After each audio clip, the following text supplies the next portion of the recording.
Well, the UN Security Council will hold an urgent meeting Wednesday over Iran's growing nuclear stockpile. President Trump drawing a red line with Iran, telling the regime not to pursue a nuclear weapon or it'll face military action. National security correspondent Caitlin Burke reports on Iran's mixed response. President Trump said last week that he'd written Iran's Ayatollah Khamenei urging negotiations on a new nuclear deal with Washington. Saturday, Khamenei initially rejected the offer, claiming Trump would just be looking to exert dominance and impose new demands. Now the regime says talks are back on the table. Iran's foreign ministry spokesman maintains a letter from President Trump never made it to leadership. He adds that negotiations will be considered as long as talks stick to concerns about the militarization of its nuclear program.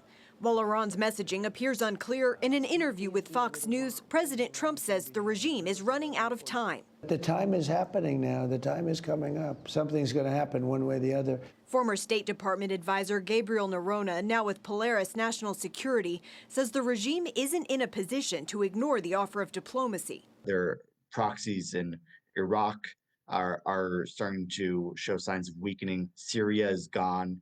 Hezbollah is decimated. Hamas is decimated. And they have the Houthis left as now their strongest proxy. This is not an Iran that is able to carry out the massive destructive threats against Israel and the United States that there were when President Trump was in office the first time. Nerona says military action could make things tenuous for Iran because the regime doesn't have much else to lose. I think what the regime fears the most is that the regime, without that nuclear safety net, would be on the verge of collapse.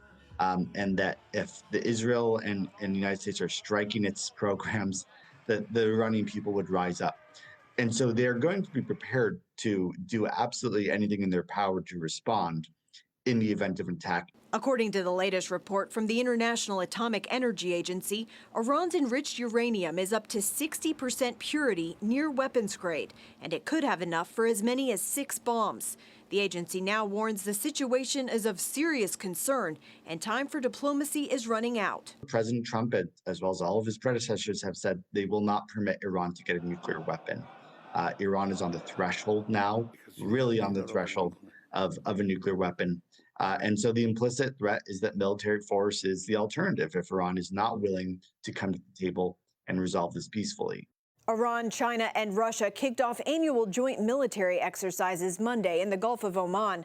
Despite this growing partnership, Nerona says while it's something to watch, he doesn't believe China and Russia would provide much support if the U.S. takes military action on Iran. Caitlin Burke, CBN News, Washington. Thank you, Caitlin. Gordon, back to you. Well, this is a very serious situation, and when you look at Iran's energy resources, for them to develop that many nuclear sites and claim to the world, we're doing it so that we can have nuclear energy, you've got to be kidding.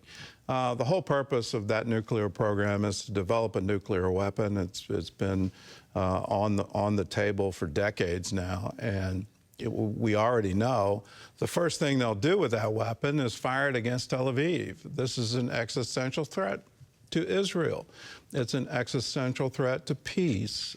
They are the largest state sponsor of terrorism in the world.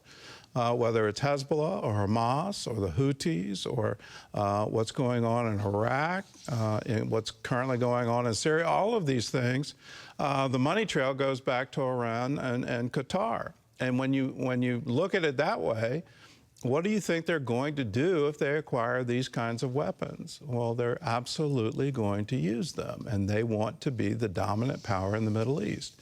That's quite clear. And will that happen on our watch? We've taken it back to the Bush administration and then the Obama administration, and Trump came very close to war with Iran during his first administration, and now he's saying, I'm drawing a line, and we'll see what they do. My whole issue with them coming to a negotiation table is, can we trust them? And I think the answer quite clearly is, no, we can't.